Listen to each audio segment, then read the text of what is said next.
I think one of the things that the students have always said through all of this with the start of IB is that they really do feel comfortable at Lynn-Rose, and they're comfortable to be themselves. And so from the day that they, join, walk through the doors, they get that sense, and it just continues to evolve so that they have fun.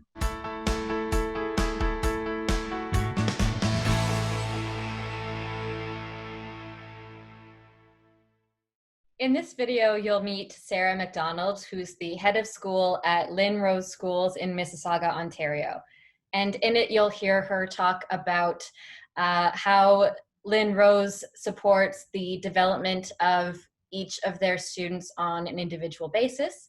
You'll hear her talk about how the school has also supported her own professional growth from a teacher to the head of school. And you'll also hear her talk about how the school tries to impart values like integrity and respect within the students and a diverse student population. Cool. How are you? I'm doing well. Thank you, Carly. How are you? I'm great, thanks. So why don't we start off by you explaining 3 things that you love about your job? 3 things I love about my job. Okay. I have to say, number 1, I'm very passionate about education, and the role that I'm in, I'm allowed to deal with all facets of education, from kindergarten all through to grade 12, and each one of the different, stages in a student's educational experience brings different joys and different challenges, which is wonderful. So I enjoy having that broad spectrum to work within. I really enjoy just the day-to-day with respect to no day is ever the same. It's always an adventure. There's always something new. The children can just bring a lot of joy and excitement. From just recently getting to share with our grade 12 students, their university acceptances. It's wonderful to be a part of that excitement in a student's life. And the third thing I'd have to say I enjoy about my job, element of collaboration. So I love working with my staff. We have a fantastic staff. I really, truly enjoy working with them, bouncing ideas around, getting their feedback. It's a great, just a great experience to be able to work with such a good team. Bringing up staff, can you describe the kind of teachers that Lynn-Rose is drawn towards? So we look for teachers that have a similar educational philosophy to what our school has. We are an international baccalaureate school, so we do have a certain philosophy that we really want our teachers to have to be able to work within. Our teachers don't necessarily start off being trained in the International Baccalaureate. They will train with us, but the philosophy is really, really important. So we want to have teachers that are definitely passionate about education, that are in it for the day-to-day to make a difference, and that really want to work on developing a whole child. So a very holistic approach to education, not just academics, but that social, emotional, which is also extremely important. And can you describe again what exactly is the Lynn-Rose philosophy when it comes to education? Sure. So Lynn-Rose, we are a blend. So we have the International Baccalaureate program.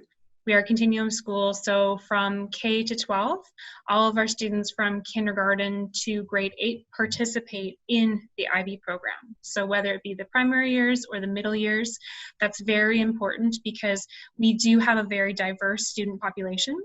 We have students with many different needs, and we work very closely with the family, with the student, to get to know them as an individual and to make sure that we're working towards their personal goals.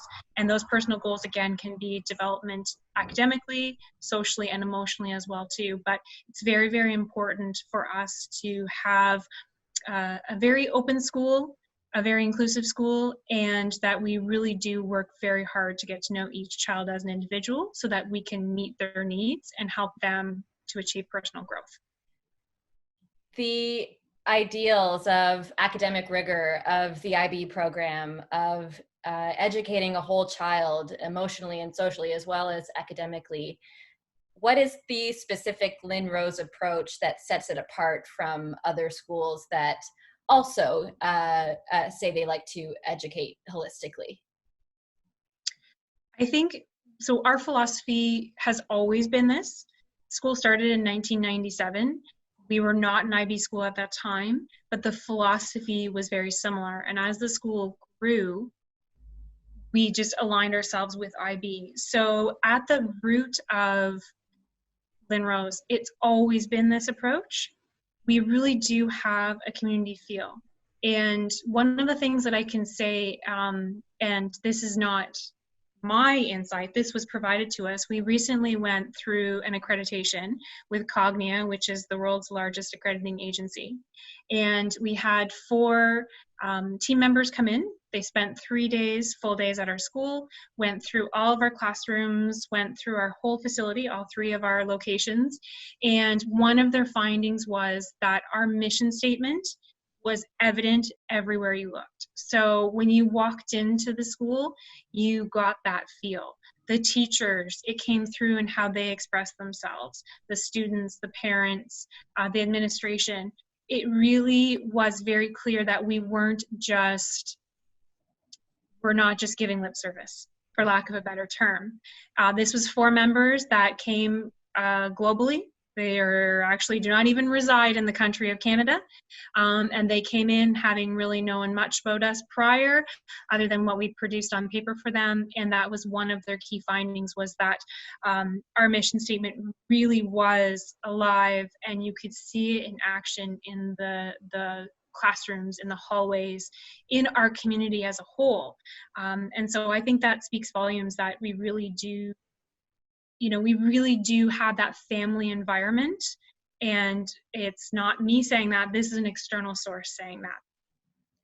And for you personally, do you have an example or something that comes to your mind when you think about how the school lives and enacts the values that you have down, say on paper or on a mission statement? How do you bring it to life? I think it's just in our day-to-day interactions. So if, it's even little things, it's getting to really know the students and making sure that their needs are met. We have students that, interesting enough, we had students that came to us for elementary, left, and then came back to us for our their senior years. And it was because they knew that we knew them as an individual.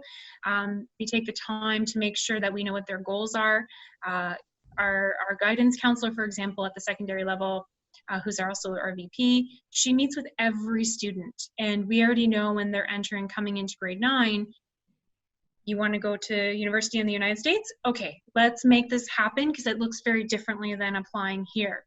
Even down to the younger grades, if it's as simple as, if a student forgets a lunch, making sure that, we go out and get something for them. Getting to know them as an individual, I think, just takes that time of being able to speak with them, understand where they're coming from, and the teachers do spend a lot of time doing that. There's so many things that happen within the day. I'm trying to think of, more specific examples, but there's a lot that we do in a day. So you said that the older students really benefit from the kind of guidance that teachers at the school can provide, and really when they have clear pathways from what they want and where they are when they're in the school. What kind of support do you give to younger students who are in the earlier grades? So same sort of idea. Part of what we do at the beginning of each school year is the Canadian Test of Basic Skills. We do this for all of our students from grade 1 to 8, with the exception of grade 4, where we do the Canadian Cognitive Abilities Test. We do these tests in September. They're sent off and they're, assessed by Nelson. We receive the results from Nelson.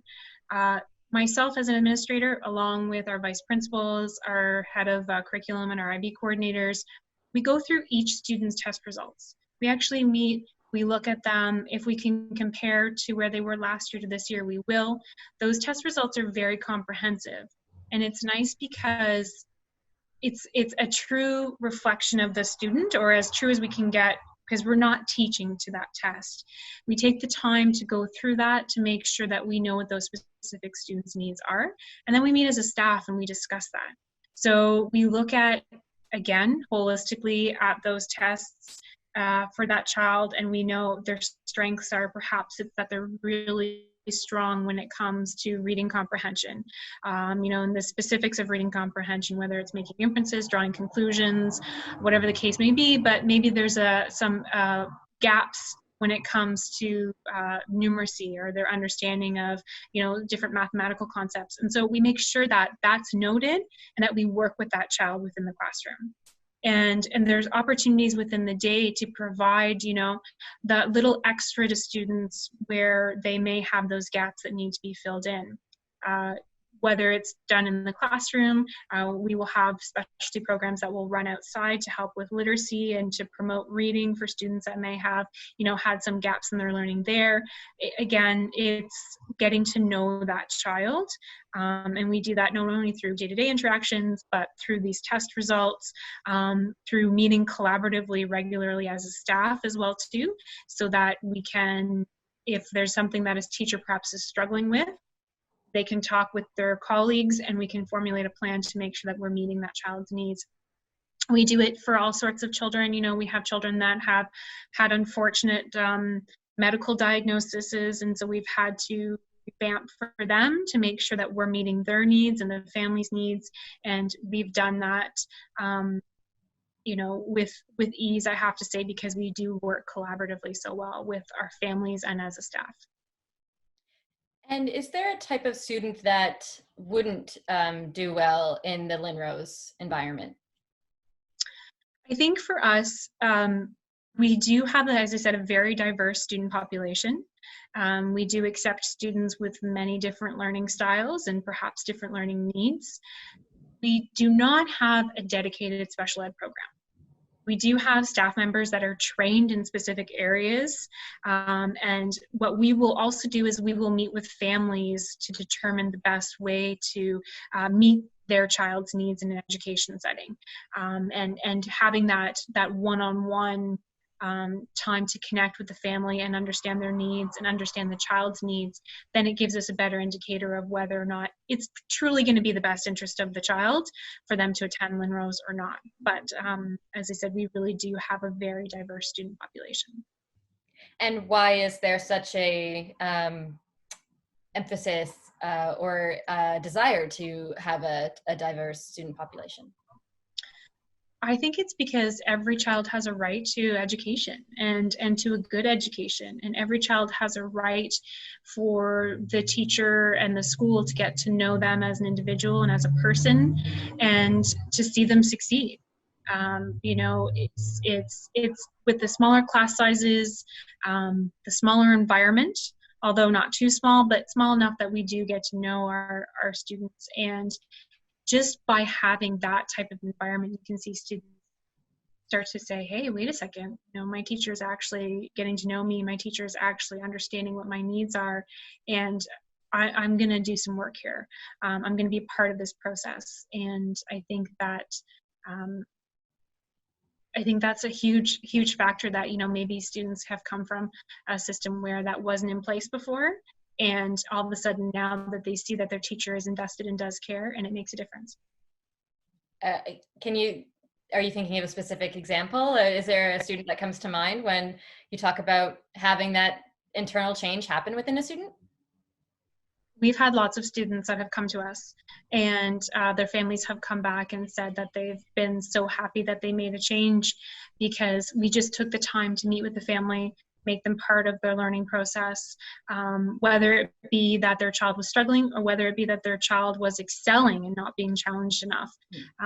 We've had many parents come back to us and say that they're very thankful that they did make the change, and that they've seen the success and the growth in the child. And what kinds of families are typically drawn to Lynn-Rose Schools? I think it's families choose private, they choose schools that are going to align with their own personal philosophies and their own goals for their child's education. one of the things that I always tell families when they visit us is, do your due diligence, visit other schools, figure out what's going to be the best fit for your child, because ultimately the parents know the child the best, the student the best, and to make sure that you're finding a school that is going to meet your needs and that's going to align with your own philosophy. And I think, a lot of parents do have interest in the IB philosophy, and that holistic approach to education is really important. But again, you just need to get out there and to visit and to see and to determine what's going to be the best for the child, for their child. And can you tell me a little bit about the financial aid that Lynn-Rose offers? So we don't have any scholarships at this time. Basically what we would do is if a family was looking for something, we would ask them to just come and meet with us on, an individual basis, meet with our admissions director, and she would be able to guide them from there. Okay. For you, on your professional journey at Lynn-Rose, can you take me back to when you first started there, and what was something that surprised you about the school? So, when I started as a grade 8 teacher. I was actually a grade 7-8 teacher combined. And I have to say, one of the things that I enjoyed the most, and kind of why I have remained, is that there was really good support. There was, again, even though we were quite a bit smaller at that point, there was that sense of community. There was that sense of support and collaboration. I had a great admin team that I worked very closely with, and they were very open to professional development, for teachers to engage in professional development, to learn, to grow, to continuously improve. And that was something that I was really drawn to. For myself, I'm very passionate about education. I always have been. I don't ever want to stop learning, because education is always evolving and we need to stay current with best practices. And I liked that I had that opportunity, and I continue to have that opportunity. And it's just provided a sense of freedom to, explore different learning, philosophies, my own personal, exploration. It's been wonderful, and I'm not sure if I would have had that opportunity elsewhere, but I've enjoyed it, and that's why, 15 years later, I'm here. And in your transition from teaching into administration and into head of school, was there something driving you that led you to want to have bigger decision-making powers, or a greater ability to affect change within the school, either culturally or academically? Well, I think I started to move into administration just gradually, and it was a little bit organically. The school was growing, more staff was coming on, because I had some seniority there. Working very closely with my administrators at the time, it seemed like a good fit. I was something that I was interested in. And if I reflect on it now, the reason why I think I've continued to go down that path is because I like to be a part of change. So, being a classroom teacher, you can do so much with your students, and that's wonderful. And sometimes you do miss that, but it's nice being able to step back as a whole organization and work with your teachers and, get them to have that spark, ignite that trickle down effect of change, and being able to, be a part of that process and those decisions, and to bring new ideas to the table and to say, hey, what do you think about this? That's what's exciting, and that's what I enjoy, is being able to facilitate change and make a difference, hopefully on a larger scale. Right. And when you think about the school 5-10 years from now, what do you think the areas for growth or change are coming? I think we're always growing and evolving. Part of being an accredited school with Cognia is you do have a continuous improvement plan, and you're looking, 5-10 years ahead, and you're strategizing on where you want to go. And one of the things is really important, that we do stay current and you stay connected. So that goes back to making sure that you're engaged with other professionals in your field outside of the school, and that you're part of that educational community in a larger scale, so that you know educational trends that are happening, what might work to try at your school and implement. There's so many things that are changing. Education, it's an incredible field to be in, because there's many different philosophies. It's always evolving, and so I think it's important to stay connected to that, and to determine what the best path is, the next step to take for your school. And who knows what it'll be like in 10 years from time. There's so many things happening on the technology side of things. It's incredible, when we're getting into virtual reality classrooms and all sorts of amazing things on that side. So it's exciting to see where education will go, and I look forward to being a part of that. And just continuing to make sure that we're reinvesting in programs where they're needed, and that we're reinvesting in our training of our staff so that they know how to best implement these programs, and just continuously striving to be better. And if you could ask a student to describe a day in the life at Lynn-Rose, how do you think they would describe it? So, what, if I'm going to take sort of just a junior intermediate student, this is a question that they were asked, actually, by because we go through our IB, evaluation visits regularly, and for the Cogni accrediting team. And one thing that they said was that they have classes that are engaging. So the teachers are asking them to think, challenge them, and to express their ideas freely in a comfortable environment. They definitely have that sense in their day that they can advocate for themselves, that they can question, they can do, challenge a teacher in a respectful way. I think one of the things that the students have always said through all of this with the start of IB is that they really do feel comfortable at Lynn-Rose, and they're comfortable to be themselves. And so from the day that they, join, walk through the doors, they get that sense, and it just continues to evolve so that they have fun. It's fun to challenge your teacher on certain things when you can, whether it be that they're having a debate in history class or in language, or whatever the case may be. Even for our primary grades, for our little ones, they have fun. I think that's the biggest thing, is that they have fun on a day-to-day. It's hands-on. They get to just be themselves, enjoy the time with their peers and their teacher. And can you describe the relationship between the 3 different campuses and why they are structured the way they are? Yeah, absolutely. So we have our main Eastman's campus. They're located side by side. The 2 buildings are just, they share a parking lot, and they are our primary years program campuses. So our one campus, our main campus, has our junior kindergarten to grade 3 in it. So that is our primary years. Our campus right next door has a grade 4, 5, and 6. Those are our junior years. And then our Lynn-Rose College campus, which is about 5 minutes around the corner from there, has our grade 7 to 12s in it. So that campus has our middle years and our diploma program in it. And that's essentially how we've divided it, so that we have our primaries and juniors, and then we have our intermediate and seniors. And how do you, are there ways that you ensure that there is intermingling and commingling between the full school, even though they're separated into the different buildings? So we do have a lot of specialty events that happen.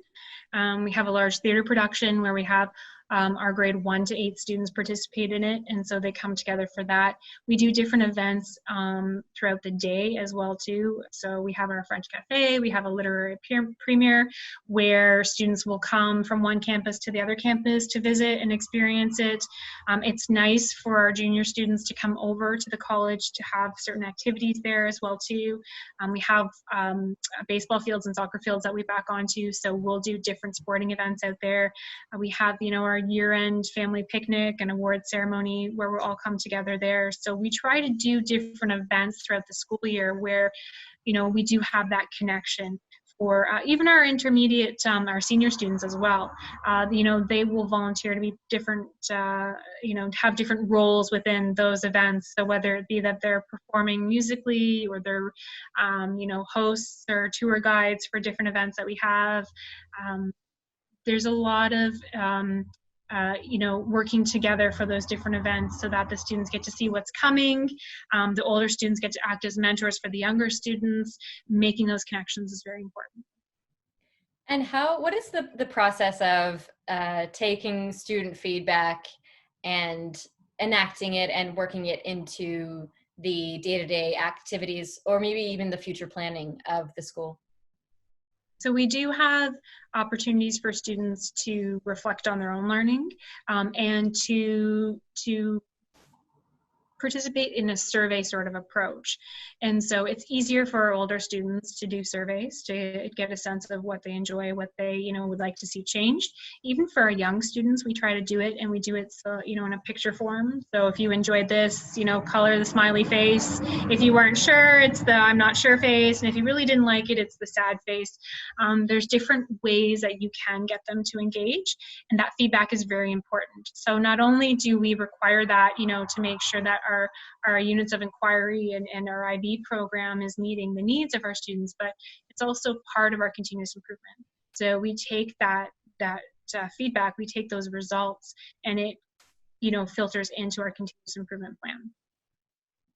And how do you go about solving conflicts that arise between students? And that includes students in the younger years and in the older years.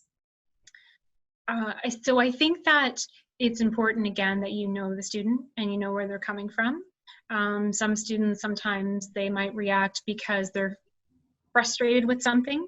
If they're experiencing a challenging in school or on their personal life, if something has happened, it's important to know that, because you know where they're coming from if they're reacting to something. Again, it's a learning process. So the important thing is that the students learn and grow from it. And this happens from kindergarten all the way up into, grade 12 if needed. But it's sitting down and talking with them. And so as administrators, we actually do spend a lot of time talking with students and asking them to reflect on their choices and to make connections to, if this was a real world example, what would happen to us? Would there be consequences to our actions? It's about changing the behavior. It's not about just giving a punishment, so to speak. You want the student to learn and to grow from it, because you want them to understand and to make better choices for themselves as they grow. That's, again, goes back to that philosophy of that social and emotional. It doesn't just happen in the classroom. Students will make mistakes. They're kids, they're human, they're supposed to make mistakes. It's okay for them to do so in a safe environment, and it's how you react. So you may not be able to control it, but it's how you react as a school, and that you stress the importance of what can we do better next time, because everybody needs to learn. And on a similar note, how do you go about addressing conflicts with parents? So as a school, we do have a code of conduct. We have a student code of conduct. We do have policies in place. We do have a parent code of conduct as well too. And our door is really always open. We spend, again, a lot of time talking with parents, because if something is happening and we may not be aware of it, they need to let us know. We can only work towards resolution if we know what's happening. And so in truth, our parents understand that, and they do come to us, and we do work with them. And we will do our best, to make sure that the student feels good about the resolution, that they're part of the process as well too, as well as the parent. And so that follow-up is also very important. After something does occur, that follow-up is very, very important for the student and for the parent. And typically, how involved are parents in the life of the school? Are there expectations for the amount of time they'll spend at extracurricular events, or is there are they in charge of how involved they are? Their parents are in charge of, how much they want to get involved. We do have parent volunteers that can come into the school. We have a parent roundtable. So we have, a group of parents from various grades. They'll come and we'll discuss and they'll give us feedback. So, some parents like to be more involved, and other parents have, a lot happening for them as well too in their own life. And so it's really up to the parents' choice. If they can join us, that's wonderful. With these special events that we have, it's great. But and that's what we try to do when we do these special events. We try to make sure that we do it at staggered times, and we provide different opportunities to meet. Our parents are professionals, so we want to make sure that we're meeting a schedule that hopefully can fit for them. Right. And if Lynn-Rose was a person or a character, what are some of the traits that you think they would have? Okay. I think respect. There would definitely be an element of respect. I think integrity. That's very important. Integrity is something that we try to promote all the time with our students. Confidence. Developing confidence in students and our staff, making sure that that's part of it. Caring, passionate, those are also very important character traits that I think we have. As parents are along their search, do you have what's one piece of advice that you would give them? I would say, again, do your research. Visit schools where possible, talk with the school, see what's going to be right for their child, reflect on what their own educational goals are and their own personal philosophy is, because schools do have different approaches, do have different philosophies, and so it's important to make sure that the school that they choose is going to meet their needs, that the child will thrive, and that you're going to feel comfortable and safe at the end of the day sending your child there.